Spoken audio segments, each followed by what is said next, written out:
안녕하세요. 반갑습니다. 김희천입니다. 자, 3월 6일 일요일 저녁 방송 시작합니다. 음성 화면 체크 좀 해주시고요.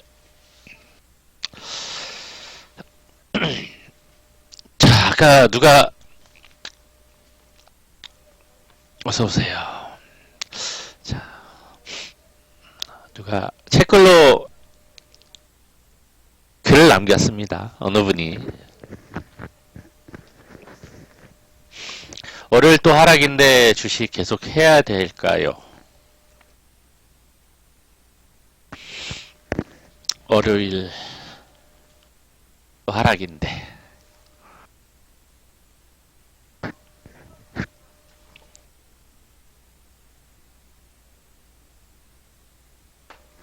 요즘에 이야기를 많이 듣다 보니 오늘 좀 투심과 관련된 이야기를 하려고 하다가 좀 여러 가지 고민을 좀 하다가 타이틀은 이렇게 잡긴 했는데, 네, 어서 오세요.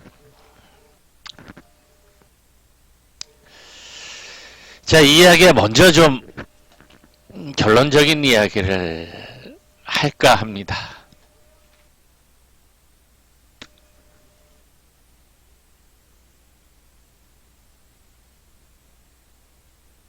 내일도 하락인데 주식 투자 해야 될까요? 해야 될까요?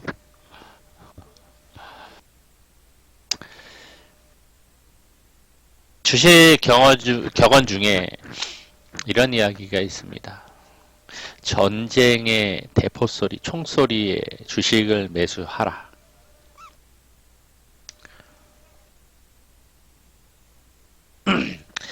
증시 역사상 결과적으로는 현재까지 역사적으로는 항상 그때 매수했던 사람들이 부자가 됐었습니다.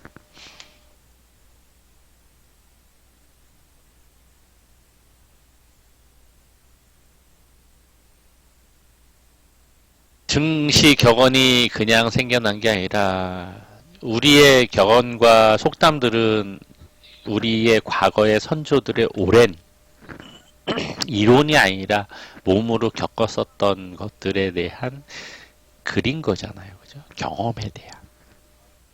증시 격언도 마찬가지인 거죠. 역사 속에서 우리가 배울 수 있는 것은 그러한 부분일 것이라고 저는 생각을 합니다.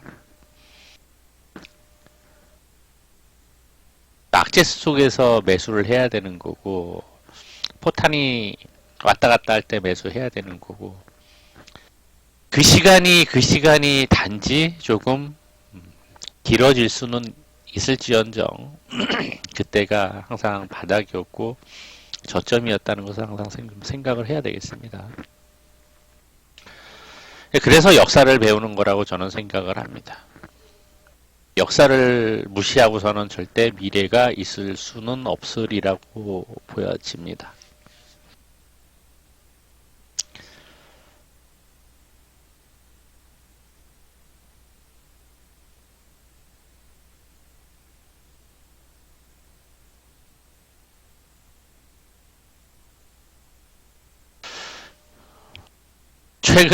최근에 그런 이야기가 많이 들려요. 삼성전자를 물론 저는 7만원 이탈돼야 된다, 6만원대까지 내려가야 된다라고 1년 전부터 이야기를 했었던 사람 중에 한 명인데 7만원 아래서는 매수, 분할 매수, 적립식으로 매수 이야기까지 하긴 했는데 9만원대에서는 죽어라고 못 사서 안달이던 개인 투자자들이 7만원 초반대에서는 삼성전자를 매수를 못 해가지고 매수하는 게 두려워서 왜 이런 현상이 벌어질까요?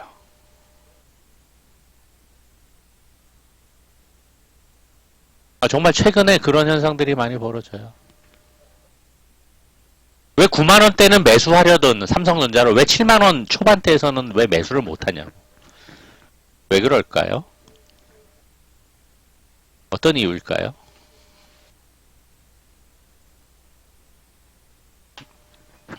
여기 오신 분들은 어떻게 생각하십니까?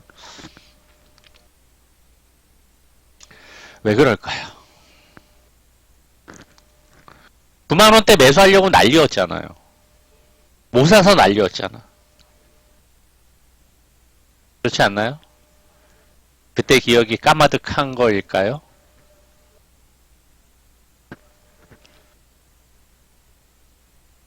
근데 주변에는 삼성전자 산다는 사람이 없어요. 지금 보니까.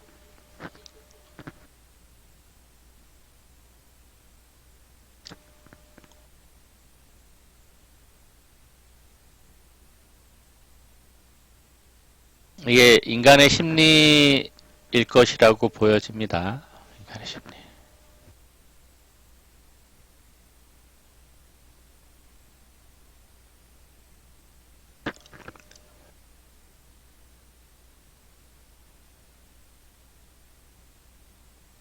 그 심리를 어떻게든 극복을 해야 되는데 그게 가장 큰 관건일 것 같아요. 요즘 장세에서는.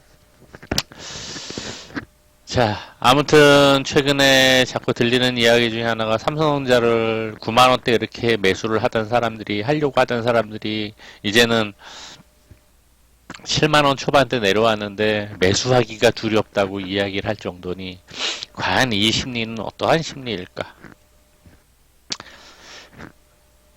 퀘스천 마크. 어떠한 심리일까? 던져봅니다. 자, 이번 주 수요일이 9일이 선거이고요. 대통령 선거고 목요일이 선물옵션 동시 만기입니다. 여전히 전쟁은 진행 중이고 휴전하는 듯 하다가도 또 러시아 공격하고 또 진행 중에 있습니다. 그로 인해 금요일 미국장은 또 하락을 하고, 자, 언제까지 이어질지 그 불안감 때문에 매수하는 게 두려워질 수도 있겠습니다. 자, 외인들이 생각하는 만기, 선물옵션 동시 만기 포지션 좀 다시 한번 체크를 해보고요. 계속 강조했던 게 외인들 선물 매도세가 많아서 무겁다. 저 매수세가 적어도 만개 이상 들어오지 않으면은 위로 올라가기 어렵다. 계속 좀 강조를 했던 부분인데 여전히 계속 무겁습니다. 내일도 어느 정도 하락을 할지, 하락해서 시작을 할지, 시간 외로도 야선이지요. 야선도 웬만히 좀 하락을 한 상황에서 과연 내일 눌러서 마감이 될지 아니면은 개파락에서 아래 꼬리만 들고 양봉을 올려줄지 확인이 필요한 상황인데, 외인들은 어떻게 만기를, 월화 수요일 쉬고 목요일 3일 남았습니다. 3일 동안 38,000개를 1월달 2월달 지금까지 매도를 하고 있는데 3일 동안 38,000개를 매수한다는 것은 매일같이 10,000개, 12,000, 13,000개씩 매수해야지 되는데 그거는 거의 불가능에 가깝다고 보여집니다.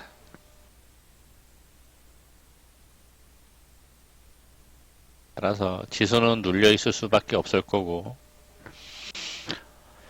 금요일도 억지로 밟아놓고 눌러놓는 모습이 역력했는데 좀 오후에라도 미국이 금요일 장 초반에 마이너스 2%에서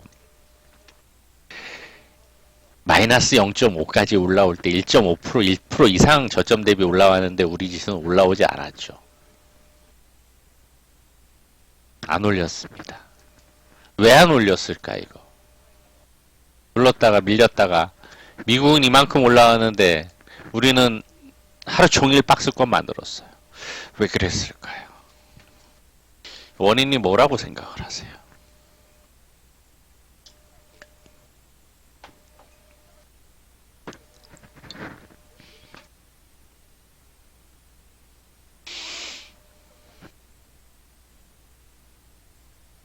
대한민국 시장이 갖고 있는 한계 중에 하나라고 봅니다. 계속 이야기했던 거지만 이건 뭐 우리가 직시하고 가야 될 부분입니다. 근데 소나기에서 놀아나는 건 뭐 하루 이틀 이야기는 아니니 외인들 선물 매도를 보면은 1월부터만 보더라도 지금 36,000개예요. 3만 개 이내로 마이너스 3만 개 이내로 내려오지를 않았습니다. 55,000개까지 갔다 이제 10,000개 정도 줄은 거. 2만 개 정도 줄었죠. 3만 개 정도까지 줄었다가 5,000~6,000개 또 늘었어. 3만 개 아래로 내려가질 않아요. 마이너스. 그 이야기는 뭐냐? 외인들은 이번 주를 치르고 가겠다. 그러면서 해지용으로 선물을 왜 옵션은 상방을 취하고 있어요. 옵션은. 여차하면 강하게 환매수에서 땡겨 올리겠다. 하지만 선물 매도가 많으니 그 정도 옵션 상방 취한 것은 해지하면서 충분히 우리는 최소한 손실 없이 대한민국 시장에서 이번 달도 우리는 빨대 꽂아놓고 열심히 잘 빨아먹을 수 있다. 그걸 노리고 있는 것으로 보여집니다. 결론적인 해석은 그러합니다. 과연 하루 이틀 사이에 뭐 우크라이나하고 러시아하고 극적인 타결이 이루어진다. 그럼 시장에 급변화가 생길 수도 있겠죠. 녹록치는 않아 보입니다. 시간 최대한 자기네들이 이득 취할 수 있을 만큼 취하고 나서 그리고 타결을 하겠죠. 이득이 뭔지 모르겠지만 푸틴이 노망이 들은 건지 아니면은 뭔지 모르겠지만 자 외인들 입장에서 그러한 상황 속에서 우리 시장을 놓고서 외인들이 생각하는 것은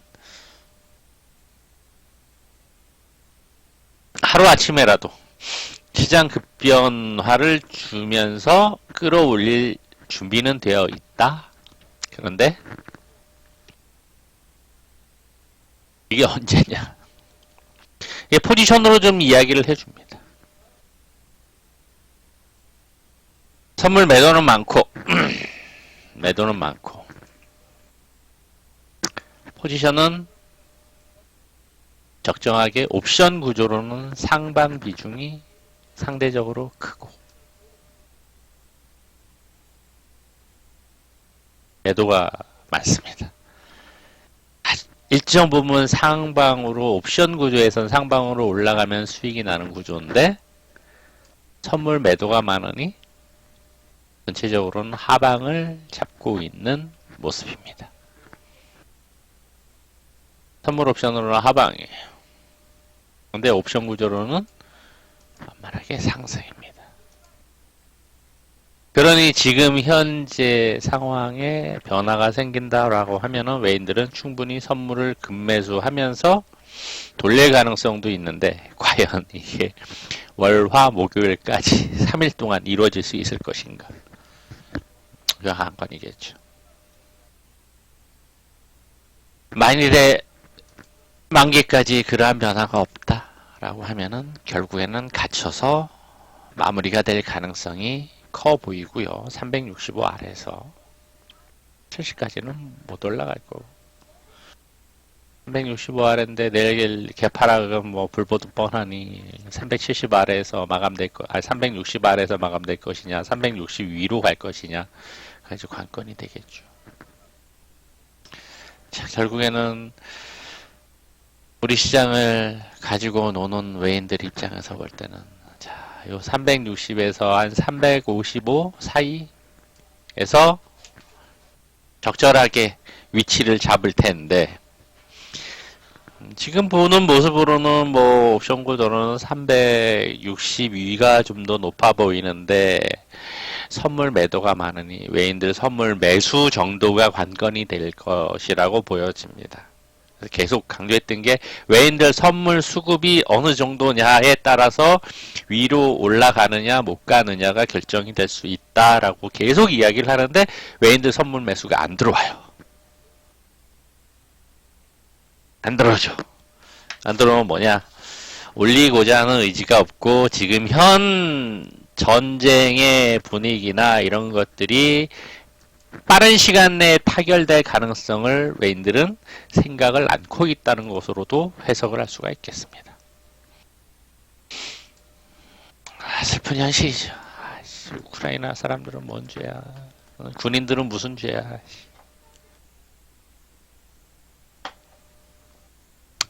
자, 어찌되었거나 외인들 입장에서는 여기서 뭐 개인들이 포지션을 어떻게 잡고 가느냐가 중요한 게 아니라 외인들 입장에서는 한순간 급변화 주면서 위로 급반등 시킬 수 있는 준비는 하되 하방의 비중을 놓고 있다 라고 생각을 하면 되겠습니다. 365 이하로 보고 있으며 360 아래로냐 360 위로냐가 관건이 되리라고 보여집니다. 생각을 하고 이번 주 또 휴일이 중간에 선거일이 있으니 휴일 동안에 수요일 선거 당일날 또 무슨 변수가 생기는지 확인이 필요하겠죠? 따라서 목요일날 또 달라질 수 있을 테니까.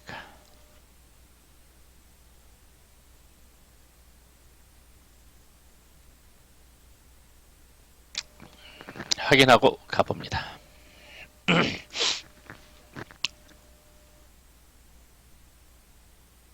선거 변수? 글쎄요, 선거 뭐 지금 상황으로는 윤석열이냐 이재명이냐인데, 그죠? 이냐 윤이냐인데 이가 되는 상황에 따라서 윤이 되는 상황에 따라서 변수가 시장의 변동성이 만들어질 수 있을까요?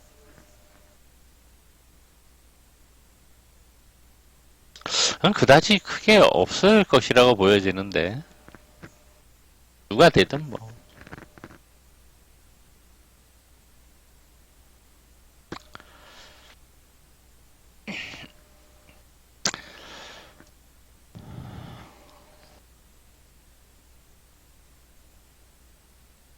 시장의 순간순간 변동성은 만들어질 수는 있겠죠.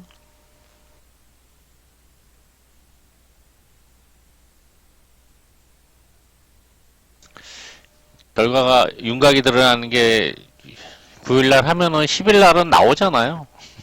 10일날 새벽에는 결과 나오잖아요. 그럼 아침에 시가는 뭐 다 반영이 돼서 나오는 건데 뭐.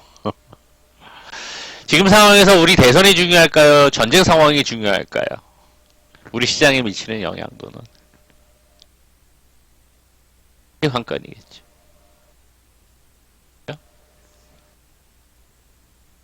미국의 상황에서는 변동성이 컸어요. 트럼프가 되느냐 힐러리가 되느냐에 따라서 변동성이 시장이 지랄을 떨었었죠. 그죠? 막말로 변동성이 상당히 컸어요. 관련주들도 막 이리 왔다 저리 갔다 하고 전 박근혜 탄핵 때도 왔다 갔다 했어요. 그건 이제 전국이 다르니까. 지금 정상적인 상황에서의 대선이잖아요. 기본적으로 뭐 추구 뭐 정책적인 방향들은 좀 다를 수 있어도 정책적인 방향에서 뭐 다른 부분이 있을 수 있을지언정 누가 되느냐에 따라서 시장의 변동성에 예전보다는 상대적으로 미치는 영향이 적을 거라고 보여지고 거기에 또 변수가 전쟁 변수가 있다 보니까 이 대선 변수는 오히려 상대적으로 영향력이 약해질 가능성을 봐야지 되리라고 봅니다.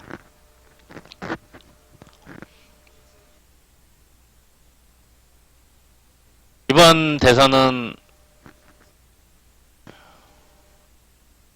전쟁과 코로나 때문에 상대적으로 이제 약해진 대선이었다라고 봐야지 맞을 것 같고요. 자, 아무튼 목요일날 생길 수 있는 변수는 그러하리라고 보여집니다.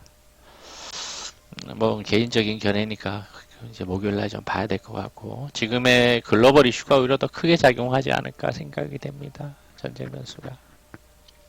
그리고 내일 모레 무방이 있지만은 좀 이따가 내일 또 이야기할 거지만 좀 재미있는 자료들을 좀 제가 변수를 통해서 우리 시장하고 변화를 좀 오늘 좀 미리 좀 영상을 통해서 좀 이야기를 하려는 자료들 좀 있습니다.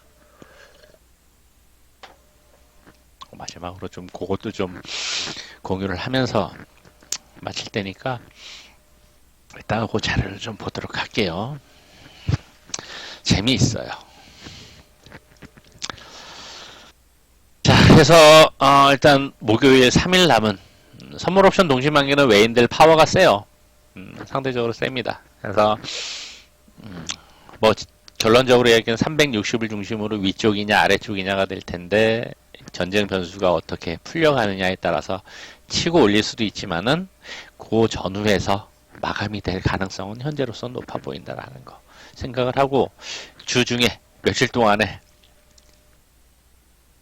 과연 전쟁 변수가 어떻게 달라지는지를 초점 맞춰서 좀 봐야 되리라고 봅니다.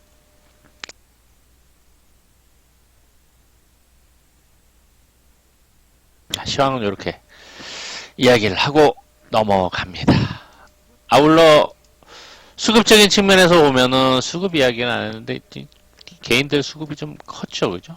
1조 원 가까이 매서 코스닥도 한 4천억 가까이 매수를 했는데 개인들 선물이 막판에 요 자식들이 요짓거리를 좀 많이 해요. 야사 선물이 우리 장중에 올라온 거 대비하면 이만큼 올라왔단 말이에요. 우리 지수도 이만큼 올렸어야지 정상이잖아. 정말 여기서 생각을 해봐야 될 부분이에요.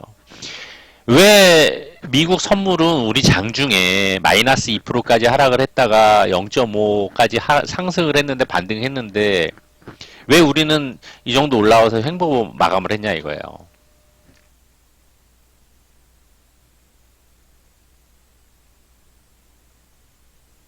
왜 근데 선물로 계속 눌러 놓았죠.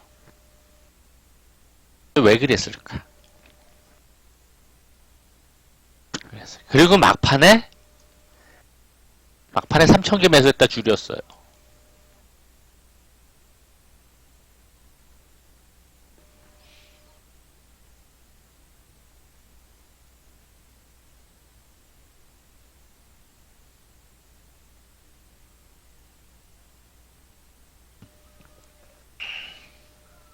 지난주에 이야기할 때도 외인들이 막판에 5,000개 매수한 거 이야기를 한 적이 있습니다. 종가상. 내려놓고 5,000개 막판에 매수했다는 이야기는 다음날 반등을 노리는 걸 수도 있다. 그런데 딱 그날 갭 띄웠었죠. 그죠? 그때처럼 많지는 않아요. 하루 종일 눌러 놓았다가 5,000개에서 환매수를 한 2,000개 했어. 어떤 의미일까? 그때처럼 5,000개 매수했을 때보다는 반등 탄력은 적어도 눌렀다가 일정 부분 반등 시도할 가능성도 좀 생각을 해볼 수 있을 겁니다. 나 뭐 새벽이나 내일 아침에, 내일 오전에 혹여나 일단 뭐 전쟁 휴전이라든가 등등 우크라이나하고 러시아하고 으쌰으쌰 뭔가 액션 취해진다 그러면 좀 반등폭이 좀 커질 수도 있겠죠. 중요한 것은 확인해 하면서 가야 될 것은 외인들 선물 수급입니다. 뭐.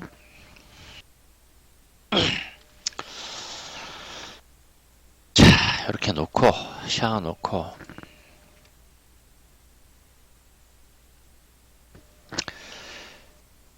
자, 종목들이 이것저것 막 시장 상황에 따라서 특별한 테마성 움직임만 그냥 순간순간 나오고 움직입니다.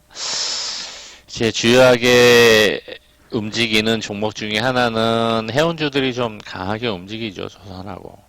조선은 뭐 해운은 계속 언급을 했었던 섹터인데 뭐 해운주 중에 HMM이 금요일날 뭐 저렇게까지 20%대까지 급등했다가 윗꼬리 마감을 시켰는데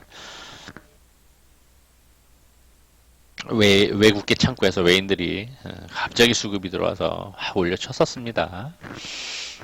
더불어서 이제 운송 업종들이 좀 튀었죠. 이거 뭐 그 외에 일부 뭐 사료주들 좀 일부 움직이다가 자, 뭐 테마성으로 움직입니다. 자, 그리고 그리고 나머지는 뭐 그냥 단기적으로 움직임 만들 뿐 그다지 그렇게 탄력은 없는 모습이에요. 트레이딩 관점에서 매매하기도 그렇게 녹록치가 않은 게 현실입니다. 하는 게 현실입니다. 그러니 크게 욕심내기도 어려운 장세고 잘 먹어야 1, 2%, 2, 3% 먹을까? 아니면은 수급 좋고 기관인들 수급 좋은 종목들을 단기 추세상 흐름을 좀 잔잔하게라도 며칠 타고 가는 게 좋을 것인가? 요거를 좀 잘 판단을 해야 되고 종목들을 선별을 해야 될 때라고 보여지긴 합니다. 자, 이 점에서 몇 가지 몇 가지 좀 보려고 합니다.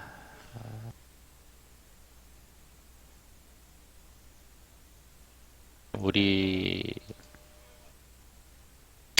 삼성전자가 이만큼 내려와 있고 아까 초반에 이야기했던 거 우리네 개미들이 개인 투자자들이 9만원대에서는 죽어라 8만원 중후반대에서는 열심히 사재기를 하더니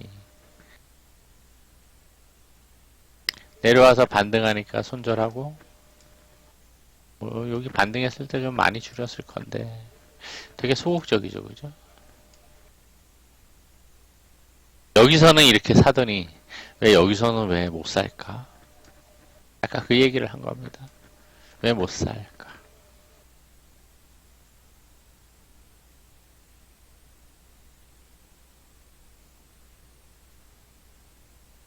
더 내려와야 될까요?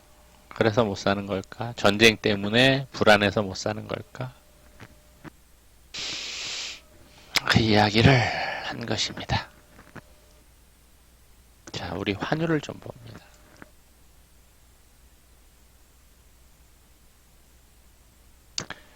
어휴.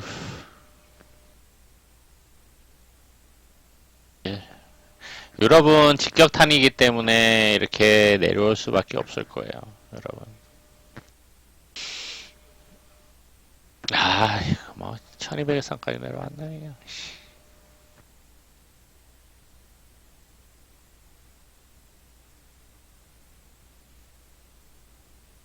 일본은 볼 필요 없고 유가가 다시 신고가에 115달러까지 상승을 하고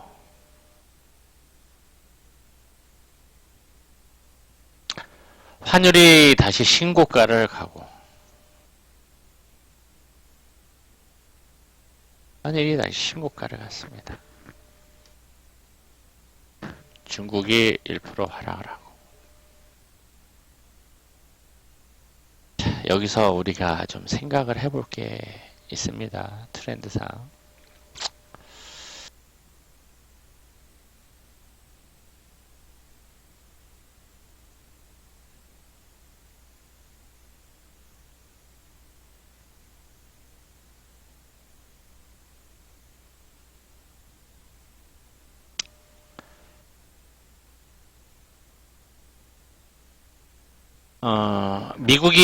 미국의 금리 인상이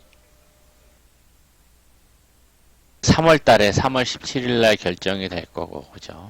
3월 17일 날 미국의 금리 인상이 결정이 될 거고.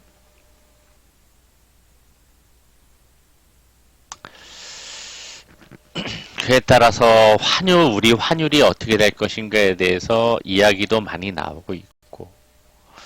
그래서 뭐라고 해야 될까요? 안 좋은 이야기를 하는 사람들이 많이 있죠, 그죠? 언론도 그렇고 나름 시장에서 이야기하는 뭐 전문가라고 할 수도 있고 이야기하는 사람들이 자 그래서 우리 환율과 코스피 흐름과 좀 매칭을 좀 시켜봤습니다. 환율이 상승할 때와 하락할 때 이게 표시를 안 해놨네. 환율이 이게 핑크색이 환율입니다. 환율입니다.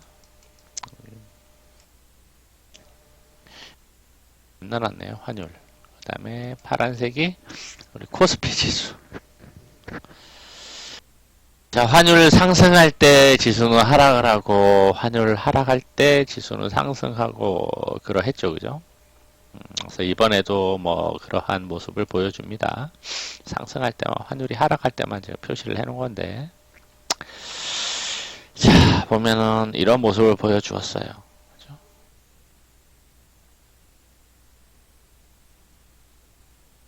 자, 매칭이 되죠? 환율하고, 예, 환율이 높아지면 외인들이 우리 지수를 사고 싶어 할 가능성이 높아질 텐데, 이걸 보더라도 충분히 좀 미루어 짐작을 해볼 수도 있겠습니다.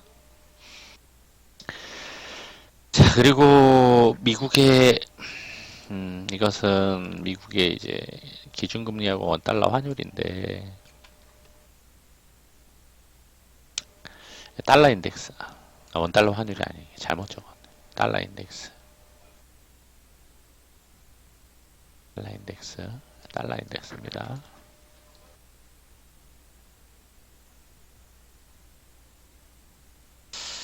달러 인덱스. 이거 잘못 적었어. 보다는 이걸 보려고 합니다. 코스피하고 달러 인덱스 취하고, 이거 봤었던 달러 인덱스하고 코스피하고. 이걸 좀 상승 하락 부분을 좀 노려봅니다. 지금 달러 인덱스가 좀 높아지는 분위기죠. 높아지는 분위기니까 지수는 좀 안 좋기는 해요. 신고가 또 찍었잖아. 자, 그런데 우리가 주목을 해야 될 것은 요거예요. 요거. 코스피하고 환율하고 외인 지분 변화율, 변화추이. 노란색이 외인들 지분이에요. 코스피 지분.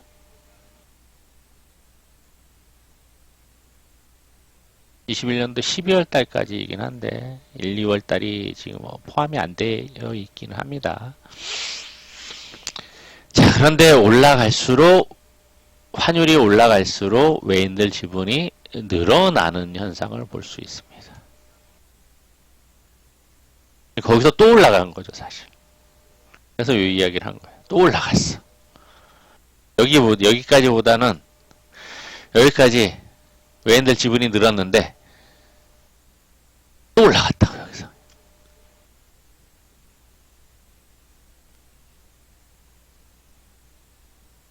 그 사이에 좀 왔다 갔다 하긴 했습니다. 왔다 갔다 하긴 했어요. 이런 모습이죠. 박스건으로 만들 수밖에 없지. 왜? 전장 불안감이 있으니까.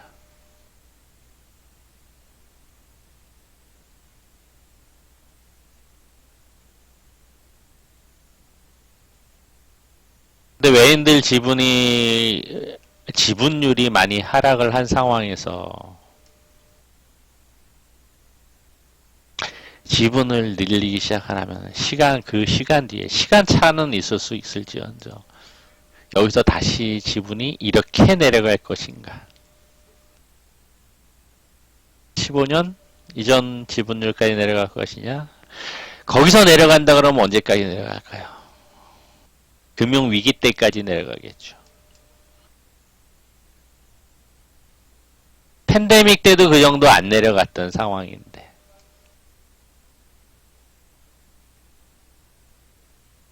올라가면서 지분 줄이면서 다시 늘리려고 파동을 만들고 있는 상황인데 과연 외인들이 지분을 더 줄이고 금융위기 때까지 지분율을 줄일 것인가? 생각을 해봐야 되겠죠. 어떻게 생각을 하십니까? 여러분들이 외인이라는 입장에서 보면은 어떻게 하시겠습니까? 전쟁 분위기 때문에 환율이 이만큼 계급등을 했어. 아씨, 추세 꺾여서 내려오는 줄 알았더니만 또 올라가. 신고가 찍었어. 이 상황이면 외인들은 엄청나게 중요한 부분이에요. 가격 측면에서. 환율이 급등했어. 달러 가지고서 이게 원화가 엄청 싸진 거거든요. 1달러에 1200원이 1214원을 해. 엄청 싸진 거잖아. 바꾸어서 분위기를 보면서 우리 주식을 사는 게 좋을 것일까? 아니면 외인들이 팔고 나가는 게 좋을 것인가? 생각을 해봐야 되는 부분이란 말이에요. 근데 누적으로는 이러한 모습을 보여주고 있어.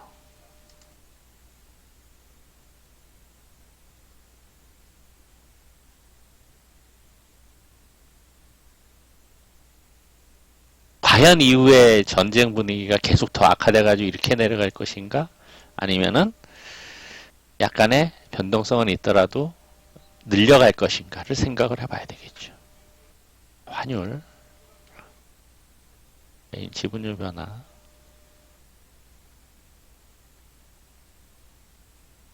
어떻게 될까요? 어떻게 될 거라고 생각을 하십니까?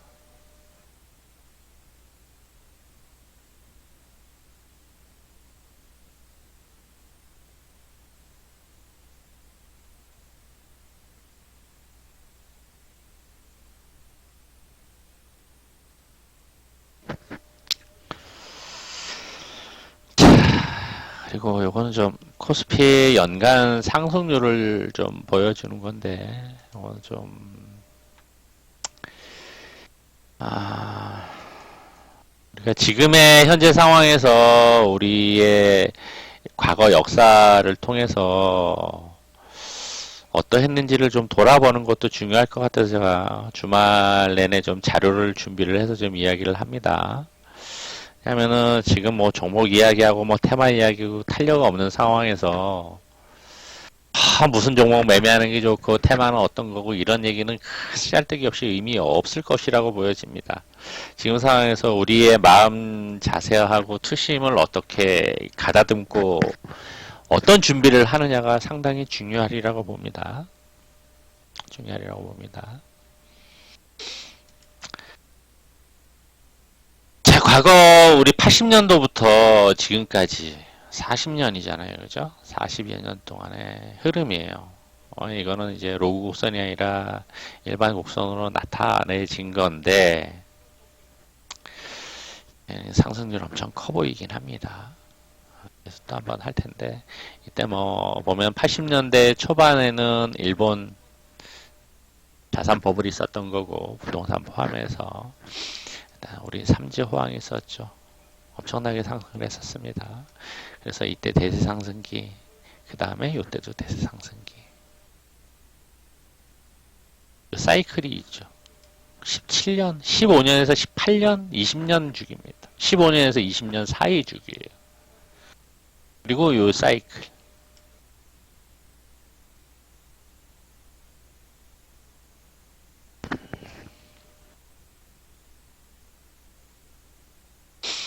예, 그때그때 보면은 좀 글씨가 작기는 합니다.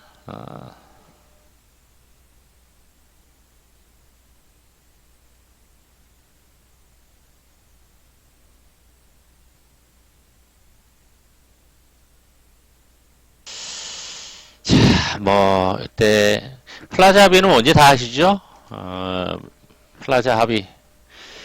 미국이 일본의 경제 대국이었던 일본을 누르고 미국이 패권을 잡기 시작했었던 시기가 이때 플라자 합의가 됩니다. 플라자 합의. 이 플라자 합의를 통해서 원유 결제를 달러로 하게 되고 일본을 원조로 했었던 미국이 일본을 누르고서 이제 패권을 잡게 됐던 결정적인 계기가 됐던 게 플라자 합의인데 이때 이후로 우리 뭐 이때 88 올림픽도 있었고 등등 부동산부터 해서 모든 게 엄청나게 성장을 할 시기였죠. 그리고 일본 부동산 버블이 이때부터 시작이 되었고 이때가 이제 위안화 폐그제 실시하면서 위안화 고정환율제 확 올려놓고 고정환율제 실시하면서 생겼던 부분입니다. 이때 당시 우리 IMF도 겪었고 그 덕분에 IT 버블도 있었고 그리고 나서 폭락하고 대세 상승을 겪었죠. 그죠? 닷컴 버블 붕괴 이후에 그리고 금융위기가 왔고 그리고 유럽 쪽에 재정위기, 그리스 재정위기 같이 맞물려서 유럽 재정위기 때문에 11년도부터 해가지고 많이 안 좋았었고, 그때 이제 부동산도 서울에 뭐 부동산 일본 따라간다 쌩 난리부르스 폈었던 시기였었고, 그러다가 계속 빠스권 만들다가 신고가 한번 찍고 눌렀다가 가는 듯 코로나 얻어맞고 신고가를 또 찍었습니다. 힘겹다.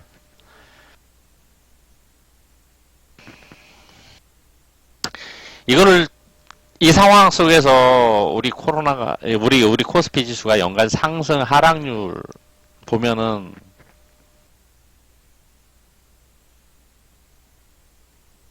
상승했었던 빈도가 되게 많죠.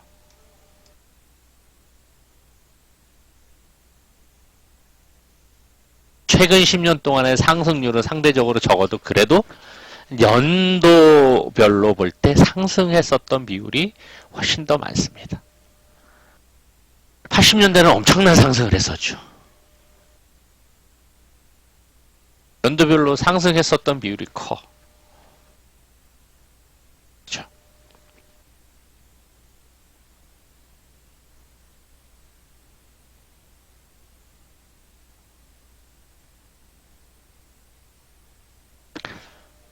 하락폭과 하락했던 비율은 이때 당시가 2000년도 전후로 해서 10년 전후로 되게 컸죠.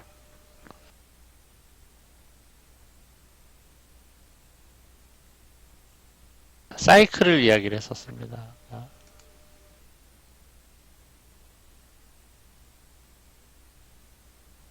과연 이게 만들어질 수 있을까? 이 시간을 두고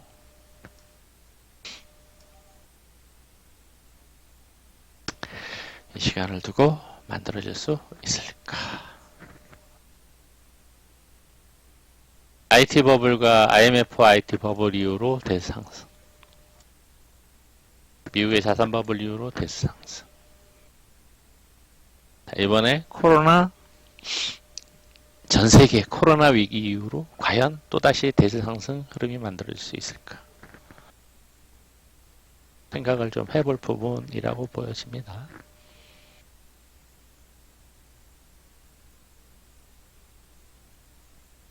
지금 무엇을 해야 될 것인가? 무엇을 생각을 하고 지금 준비를 해야 될 것인가? 전쟁 때문에 폭삭하는 것을 생각을 하고서 돈 빼야 될 것이냐? 아니면 저 사이클을 놓고 저 데이터를 놓고서 이후에 더 좋아질 가능성을 놓고 준비를 할 것인가?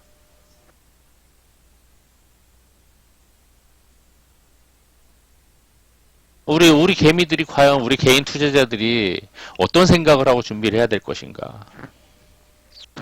어떤 준비를 해야 되겠습니까?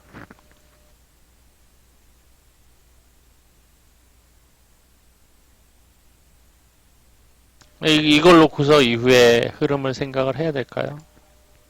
아니면 불안감에 떨어서 돈을 다 빼야 될까요? 대세 상승은 위기 이후에 왔었습니다.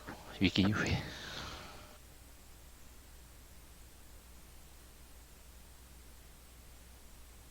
그리고 러시아가 MSCI에서 빠지게 되면 한국이 편입될 확률이 높아진다고 하죠.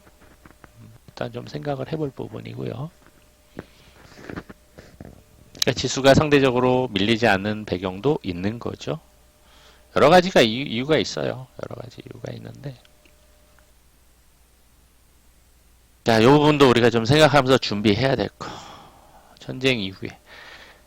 단기간에 해결이 마무리될 것이냐, 아니면 조금 시간이 걸리더라도 해결이 되면서, 이루어지면서, 이후에 또 다른 상승을 만들어 갈 것이냐.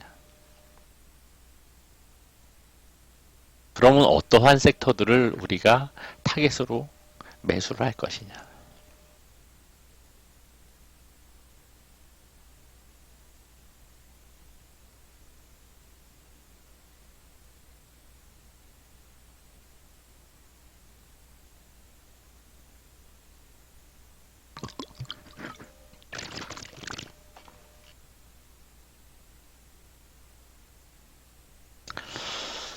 자, 그리고 재미있는 것은, 음, $1?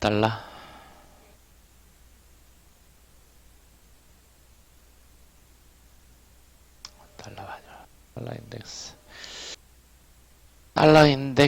달러 인덱스. 아, 여기 빠진 게 있네. 잠시만요. 기준금리.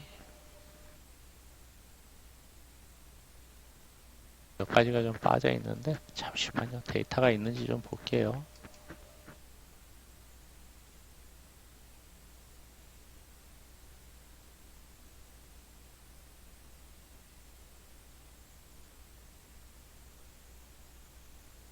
없으면 뭐 내일 이야기를 하면 되고요.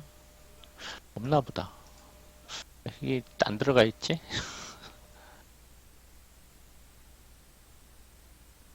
재밌는 데이터인데. 자, 항상 저는 강조하는 게 데이터 트렌드입니다. 트렌드가 어떻게 변하면서 만들어지느냐. 이게 미국의 금리하고 우리 지수하고도 있었는데, 요거하고 이제 우리 주택가격 지수 흐름하고도 있어요. 여기 뒤에 있을라나 모르겠네. 여기는 없는 것 같아 지금 보니까. 없네. 뭐 내일 포함을 해서 이야기할 수 있으면 좀 이야기하도록 할게요. 그래서 이어가지고 이걸 보면서 얘기하고 싶은 거는 이제 전쟁 이후의 상황을 준비하자는 겁니다. 자, 그리고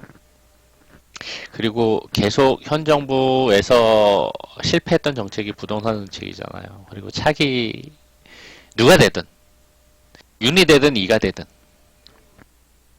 둘 중에 한 명이 될 텐데 윤이 되든 이가 되든 밀고 있는 정책은 이후 250만 호 주택 건설이잖아요. 해야지 되고 안 하면 안 되는 당위성 자료입니다. 이게 주택가격 지수예요. 주택가격 지수.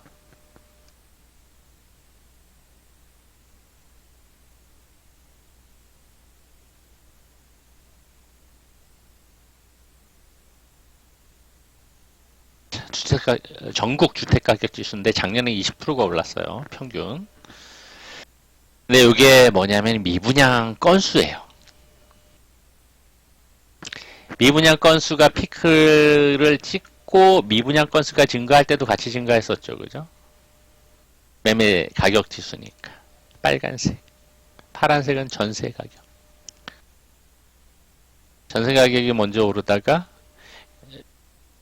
오르는 게 가격이 오르죠. 계속 감소를 했습니다. 미분양 건수가. 미분양 건수가 감소한다는 얘기 뭐예요? 공급이 없다는 이야기죠. 수도권 전국이 올라갈 수밖에 없는 배경이죠. 이거를 각 지역별로 나누어 봤어요. 수도권. 연도는 같습니다. 연도 범위는 똑같아요. 이해를 하시라고 데이터 트렌드를 보여드리는 겁니다. 왜 집값이 올라갔고 차기 정부에서는 공급을 늘릴 수밖에 없는지. 수도권 지역도 이렇게 감소를 했어요. 지금 바닥이에요, 바닥. 더 이상 내려갈 수가 없어. 지방도 내려가서 바닥권이라고. 그죠? 여기서 만일에 공급을 안 늘리면 어떤 상황이 벌어질까? 뭐 여러분들이 상상을 해보시면 될 겁니다. 네, 현 정부에서 제가 그동안 강조했던 왜 현 정부가 이렇게 했는지 이유는 모르겠지만은 의도적인지 몰라서 그런 건지 이건 모르겠습니다.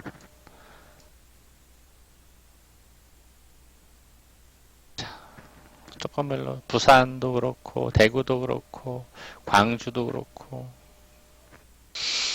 대전도 그렇고 세종 주요 도시별로 거점 도시별로 다 마찬가지입니다. 자, 특히 수도권하고 서울이 빠졌네. 서울이 있었는데 그죠? 수도권 지역만 해도 이러한 상황입니다. 수도권이 가파르게 오를 수밖에 없었죠.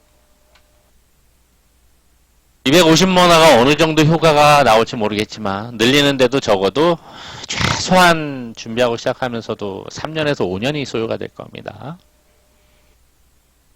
과거의 흐름을 본다라고 하면은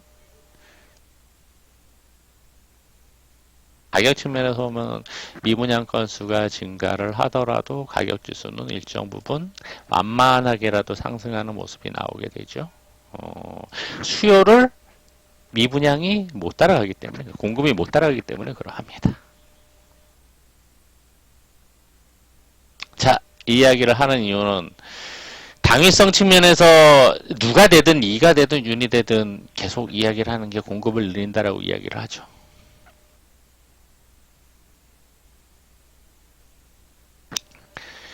사이클적인 측면에서 건설주를 당연히 담아야 되겠죠.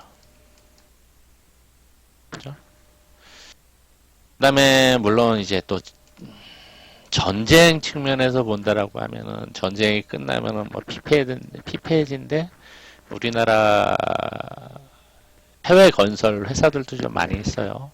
가서 재건하는데 글쎄요 수주가 얼마나 될지 모르겠습니다. 해외 건설 같이 맞물려서 볼 필요가 있겠죠.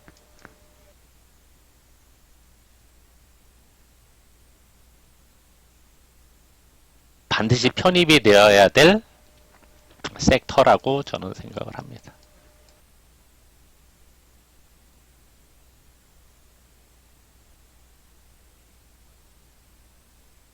막연하게 그냥 데이터로 이야기를 합니다.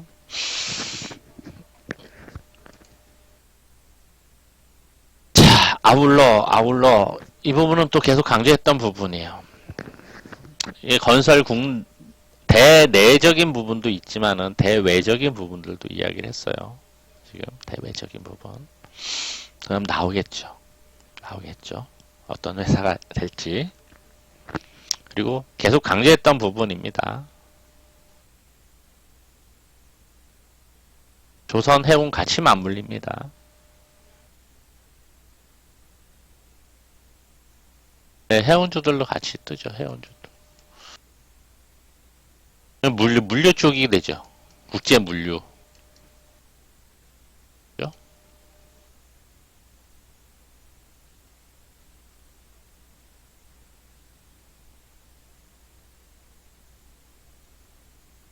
이건 아마도 경기 사이클적인 측면으로 맞물리게 될 가능성이 좀 크다고 보여집니다.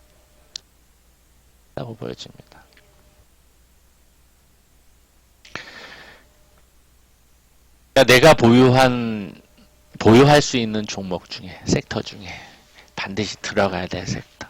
건설, 해외 건설, 조선, 해운, HMM이 금요일날 급등했고 이후에 얼마만큼 더 갈지는 모르겠으나 바닥부터 올라온 폭이 크고 실적도 좋고 하다 보니 얼마만큼 더 갈지 모르겠어요. 하지만 그거 말고도 다른 회사들이 있잖아.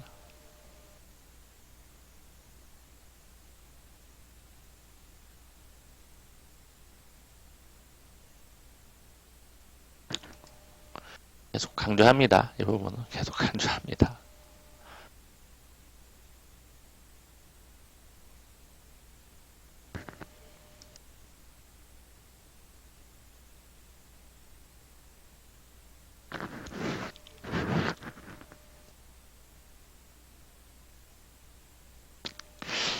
그래서 앞으로 종목들을 본다 그러면은 몇 개 좀 보도록 할게요.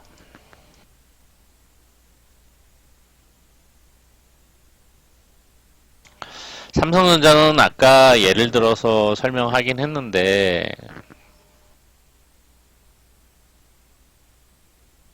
삼성전자는 매수를 해도 단기간 내에 많이 오르기는 좀 어려우리라고 봅니다. 개인적인 관점에서는 삼성전자는 일정 부분 좀 사이클이 있어요. 반도체도 물론 있긴 하지만은 반도체를 보고 간다 그러면 하이닉스가 좀 더 탄력적이고 강할 수 있을 텐데 삼성전자를 놓고 보면은 삼성전자가 강하게 많이 오르려면은 많이 오른다 그러면 지수가 상당히 올라야 되는데 그러기에는 무리가 있고 삼성전자의 어떤 사이클상 단기간 내에 만일에 올 하반기 내년에 막 지수가 신고가를 간다라고 하더라도 삼성전자는 가기 어렵다라고 저는 생각을 해요. 제 개인적인 관점입니다. 적립식으로 모아서 꾸준하게 길게 장기적으로 가는 건 괜찮아.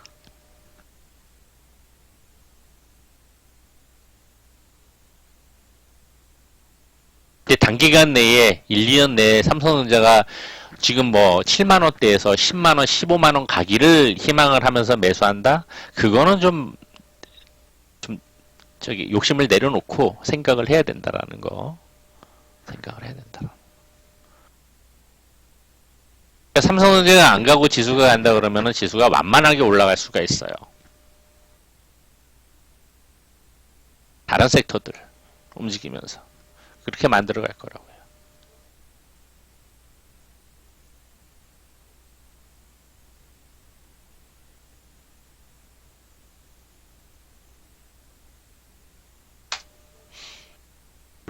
HMM이 바닥부터 사실 많이 상승을 했어요. 그래서 뭐 단기적으로는 급등을 하고 기관들 외인들 엄청나게 들어오긴 했습니다. 외인들이 막 2천억 들어오고 기관들도 연기금 애들이 막 200억씩 들어오고 20%씩 상승하고 난리 부르스 폈는데 여기서 뭐 글쎄요 파동을 만들고 더 만들고서 이렇게 올라갈지는 모르겠습니다.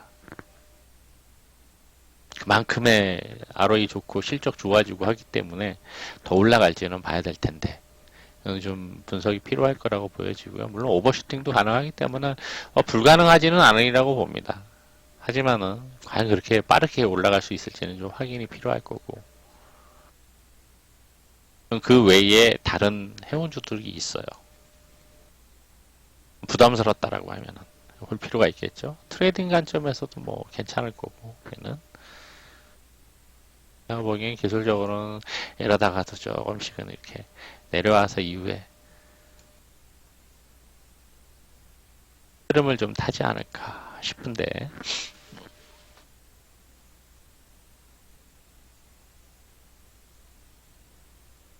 자 이런 종목을 봐야 될지 아니면 차라리 페노션을 봐야 될지 선택의 문제일 수 있어요. 페노션이 HMM보다 상대적으로 느렸는데 ROE는 상대적으로 실적은 상대적으로 적긴 할 텐데 장기적으로 볼 때 과연 페노션이 매력적일지 아니면은 HMM이 매력적일지 HMM을 저 바닥에서 매수해서 보유하고 있으면은 아무 문제 없지만 지금 자리에서 매수해가지고 가야 좋을지 아니면 지금 자리에서 매수하는 걸 페노션을 매수하는 게 좋을지 아니면 뭐 물류 쪽에 또 태웅이 있는데 태웅을 매수하는 게 좋을지 등등 고민해 볼 필요가 있겠죠.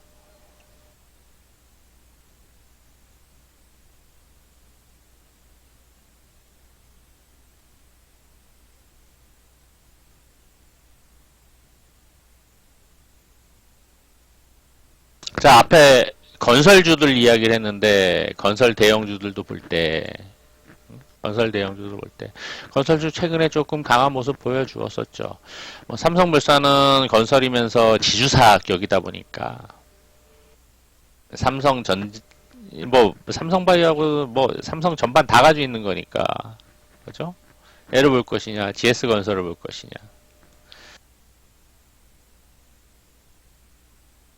아니면 현대건설을 볼 것이냐, DL을 볼 것이냐. 국내를 중심으로 볼 것이냐, 해외까지 포함해서 볼 것이냐 생각해야 되겠죠.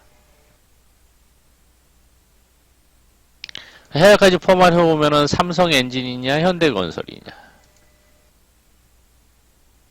아니면 GS건설이냐.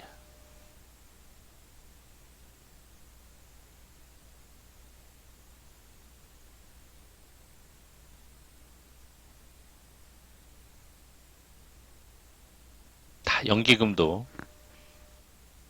지분을 가지고 있는데, 그죠? 결정을 해야 되겠죠. 볼 필요 있겠죠. 연봉상 흐름이 과연 해외까지 포함하면 삼성엔진이냐, 뭐 GS건설이냐, 현대건설이냐 등등 같이 맞물려서 생각을 해볼 필요 있겠습니다. 대우건설이냐 있잖아요. 해외건설 비중하고 국내건설 비중하고 고를 해서 한번 면밀히 리포트 들여다볼 필요도 있겠습니다. 자, 어찌되었거나 삼성을 놓고 보면은 과거에 삼성하고 GS건설을 놓고 보면 과거에 사이클이 있었어요. 수십 배 상승했던 사이클이란 말이에요. 과연 이 사이클을 만들어서 갈 것이냐. 정책적인 혹은 글로벌 시장 환경이 그렇게 만들어질 수 있을 것인지 좀 생각을 해봐야 될 겁니다. 그렇다면 지금 위치가 어디냐? 이걸 만들어갈 수 있을 것이냐?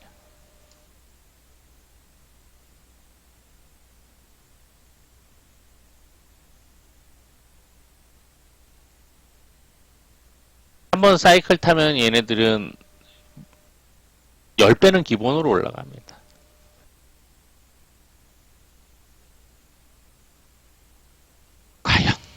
과연 고민을 해봐야 될 부분이겠죠. 조선도 마찬가지였죠. 과연 주도주가 될 것인지.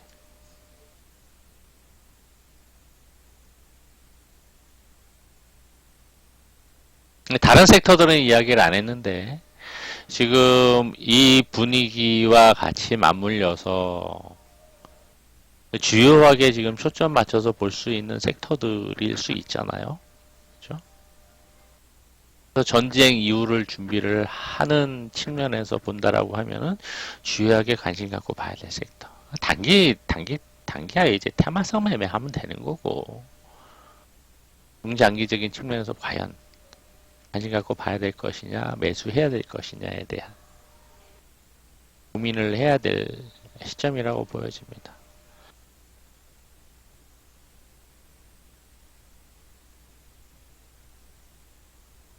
매수해서 단기적으로 안 움직일 수도 있죠. 근데 지금 자리가 괜찮을지. 제가 항상 강조하는 기술적인 흐름상으로 1200일선을 강조하는데 1200일선을 돌파해서 안착한 시점이 과거에서 볼 때도 어느 시점이었는지 이 시점과 이 시점이 유사한 건지 얼마 만에 오는 사이클이 될 수 있을 것인지 10수년 만에 오는 사이클이 될 수 있을 것인지 생각을 해봐야 되는 거죠.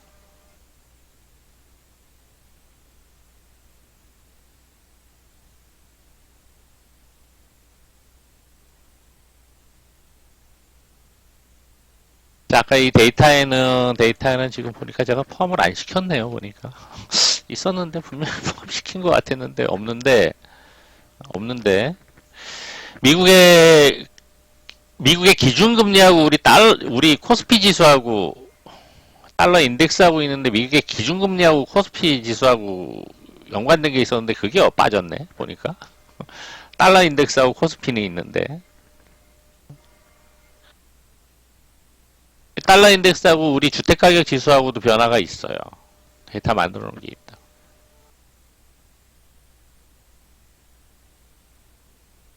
과연 이후의 시장 트렌드를 어떻게 봐야 될 것이냐. 지금 시장에서 언론에서 이야기하는 미국이 금리 인상이 되면은 우리 금융시장이 안 좋아지고 달러 유출 때문에 안 좋아지고 그런 생각할 필요가 없다니까. 우리 달러 풍부하다니까요. 기업들이 워낙 잘해가지고 정부가 못할 뿐이지 정책이 아마 못 따라줄 뿐이지. 우리 지수가 안 좋아진다? 달러 유출 때문에? 그건 과거에 이제 아픔 때문에 트라우마 때문에 아직까지 남아있는 거고 그 트라우마를 극복하기 위해서 기업들이 얼마나 노력을 해가지고 지금 달러 자산들이 얼마나 있는데 그런 생각을 하냐고.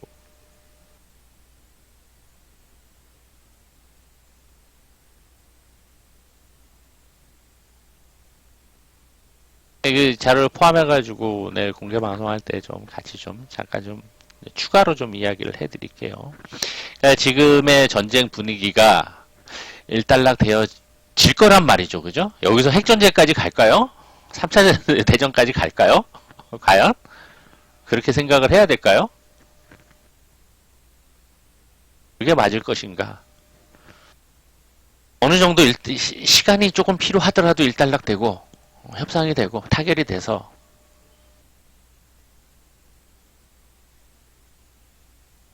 소음은 좀 많이 생길 수 있겠죠.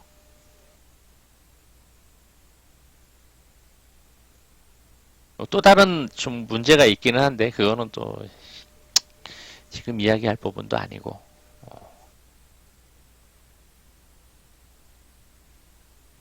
이후의 상황을 우리는 준비하고 생각을 해보자라는 거.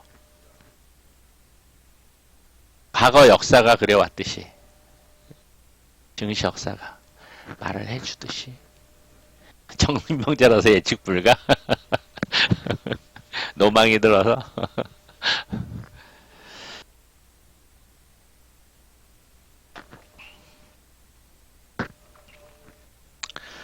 시간이 좀 걸리더라도 시간차가 좀 있더라도 이후를 차근차근 준비를 하면서 이러한 공부하면서 이후에 상황을 준비를 해야 될 필요가 있잖아요. 혹여나 좀 심한 상황이 오더라도 충분히 견디고 올라갈 수 있는 회사들을 탐색을 해봐야 되는 거겠죠. 그런 관점에서 좀 여러 가지 데이터 준비했던 거를 좀 이야기를 해드린 거고요. 참고하시고 내일 또 공개 방송에서 아까 자료 포함이 안 될 것들이 있는데 왜 포함이 안 됐지 다는 것 같았는데 찾아서 하나씩 또 한 번 더 이야기를 해드리도록 하겠습니다. 자, 지금은 뭐 단기 단타성 트레이딩 관점에서 매매하기도 녹지가 않고 아무리 뭐 한다고 하더라도 이게 쉽지가 않은 분위기입니다. 탄력도 둔하고 거래 대금도 이렇게 풍부하지 못하고 코스닥 거래 대금도 이제 7조 원 정도 1 2조 원 되던 게 지금 뭐 3분의 1 줄어버렸죠. 그렇죠? 그다음에 코스피 거래 대금은 좀 늘었어요. 코스피 거래 대금 12조 원 정도. 뭐 아주 는 건 아닌데 조금 늘은 정도? 조금 늘어난 정도? 거래대금 는 거는 저게 최근에 대여들 때문에 그럴 수 있어요. LGN 소리라든가 HMM 거래 빵 터트리고 올라간 이런 것들 때문에 그럴 수도 있습니다. 특정 종목분들 때문에. 전반적으로는 시장 거래가 감소하는 상황에서 약간의 삼중바닥 모습이고 시간은 좀 필요하겠지만은 이후를 준비를 하자라는 이야기로 오늘 결론 지으면서 내일 무방할 때 또 뭐 오늘 빠진 자료도 좀 포함해가지고 다시 한번 좀 전체적인 흐름을 좀 이야기를 한 번 더 하도록 하겠습니다. 고생 많으셨고요. 계속 강조하는 것은 전쟁 분위기 나온다라고 하더라도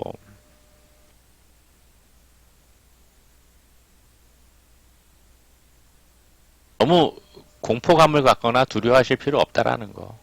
지금 자리에서는. 대차거래? 공매도잖아요. 요 이야기 마지막으로 할게요. 공매도라고 하는 것은 대차거래 증가하고 공매도 증가하는 것은 사실 종목마다 조금 차이는 있을 수 있을 텐데 결국에는 매수해가지고 판매수를 해야 되는 거예요. 매수해서 갚아야지 되는 물량이란 말이죠. 빚이란 말이에요. 그렇죠? 빚이에요. 기관이든 외인들이든 갚아야 돼. 시간이 지나면 갚아야 돼.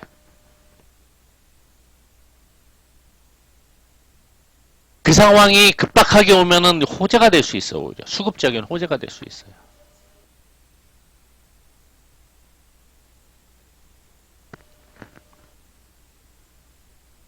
어떤 의미인지 이해되시죠? 지금은 당장은 그게 어떤 모습일지 몰라도 시간이 지나면 결국에는 갚아야 되는 물량이란 말이죠. 그 공매도를 전체적으로 풀던 아니면 제한적으로 풀어놓고 있던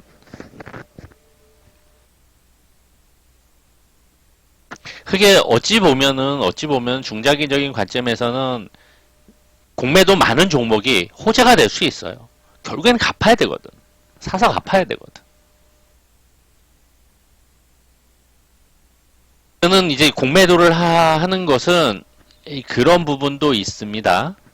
저도 이제 이 내부적인 상황들은 잘 모르죠. 기관들의 금융투자애들의 어떤 그 자기 자본 가지고 회전율을 일으키고 계속 매수 매도 반복하는 거에 대한 기본적인 알고리즘이나 이런 거 시스템들은 잘 모르지만은 걔네들이 하는 어떤 그 매매에 있어서는 파생 측면도 그렇고 이게 공매도도 그렇고 이게 포함이 되어 있는 전략들이 있는 것으로 알고 있어요. 그러니까 일정 부분 해야 되는 거야. 해지용으로.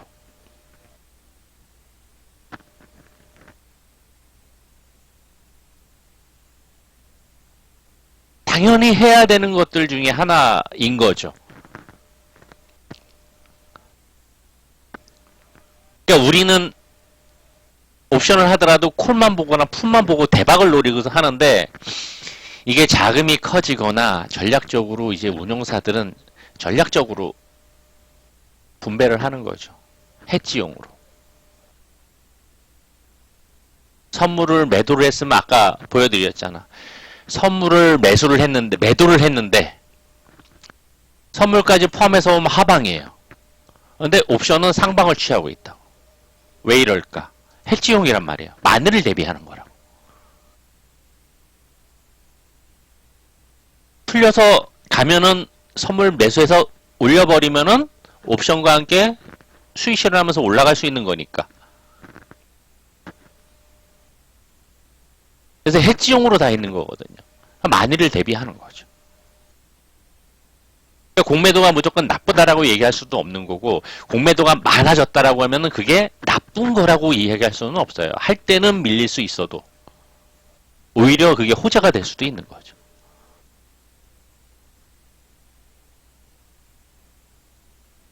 기관들과 외인들은 그러한 해지 전략들을 다 가져가면서 가는 포지션들이기 때문에 그렇게 나타날 수가 있습니다. 그러니까 우리네 개인들 입장에서는 한쪽 방향만 보거든. 오매불망. 매수 아니면 매도거든. 파생 측면에서 보더라도. 양매수 전략이 없는 거야. 하방에 대한, 상방에 대한 해지 전략이 없는 거야. 그게 약한 거지, 상대적으로.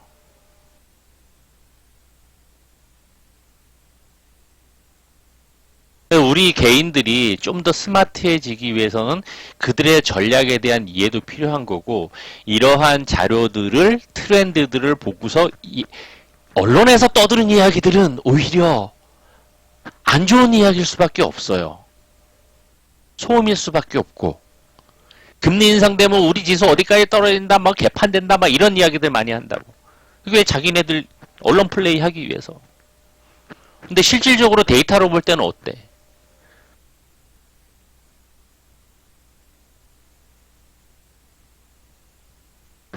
데이터로 볼 때는 또 다른 부분이란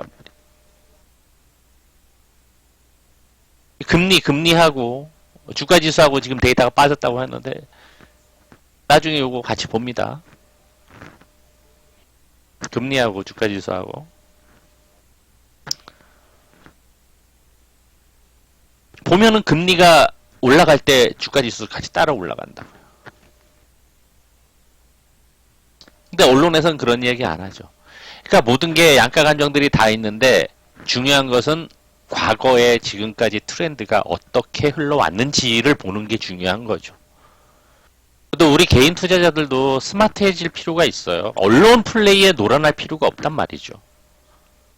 그런 자료들과 트렌드 제가 제시해드리고 이야기해드리잖아.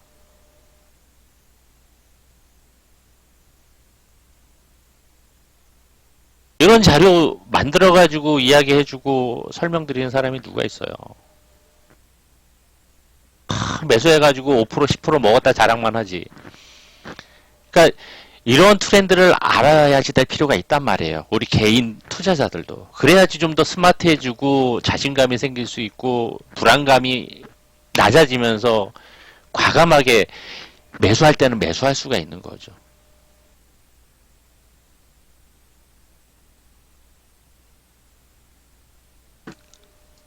부족한 데이터들은 좀 내일 이야기를 하면서 하기로 하고 약속하고 오늘은 여기서 좀 마무리를 하겠습니다.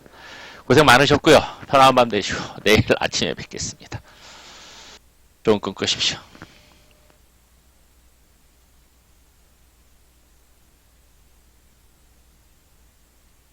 음악 하나만 듣겠습니다.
자, 일요일 저녁방송 시작합니다.